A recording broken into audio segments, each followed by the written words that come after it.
So what's up guys, another day, another fogging. So now, napakalakas talagang fog ngayon. Ito ang pinakamalakas na fog. Look up guys, so lahat ng mga bus namin na dito sa industrial area, kahit mga small car, hindi nakalabas ngayon. So ito yung vlog ko nakarang araw. Yung nakarang araw, medyo kaya-kaya pa yon. Ngayon talagang may zero visibility. Yan gaya. Lahat ng mga bus, naka-prepare na sila.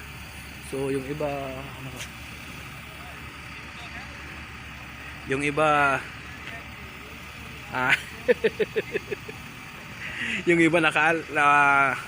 naka-standby lang, no. So maraming delayed na pasahero ngayon. Okay lang yun kasi natural lang yun sa amin. Patas kasi dito yun eh. Kung mga zero visibility, huwag kayong lumabas huwag kayong tumakbo kasi talagang mahuhuli kayo na mahuli. 6,000 pa lang fine nun. 6,000. Lahat ng mga bus although naka-sign in ang mga yan, mga driver naka-prepare na yan kasi starting kasi 3 o'clock eh. Nag-uumpisa na yung mga driver. Pero ngayon alas 6 na nga ng umaga. So maghihintay pa kung kailan mag-clear yung weather. Nice weather. Hindi naman siya malamig. Malakas yung fog. Yung lamig kaya lang. Nasa mga 27, 25 lang degrees. Sanay tayo dyan sa mga ganong lamig. 27, 25.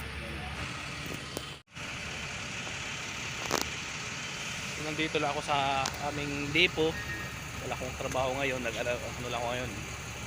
Tambay. Ang malakas. Sobrang lakas. Parang nasa naalala ko yung nasa Tagaytay ako dati. Ganito rin, mas malakas yung fog sa atin eh sa Tagaytay. Mekaniko yan, baka may na breakdown kaya umalis to, baka may na aksidente na. Huwag lawat sana, baka may budum. Hindi man naalis yan kung walang re-rescuehan mga yan, mekaniko yun. Guys, good morning sa inyong lahat guys. Welcome back sa ating panibagong vlog, panibagong episode. Degrees. Sanay tayo dyan sa mga ganong lamig. 27, 25. Yun nga guys, bye bye sa inyo. Good morning sa inyong lahat. God bless all. Ingat-ingat po tayo lagi guys. Ingat-ingat po tayo. Shout out sa aking pamilya sa Pilipinas at saka sa mga kaibigan dito sa Dua. Maraming salamat guys. Bye bye and God bless all.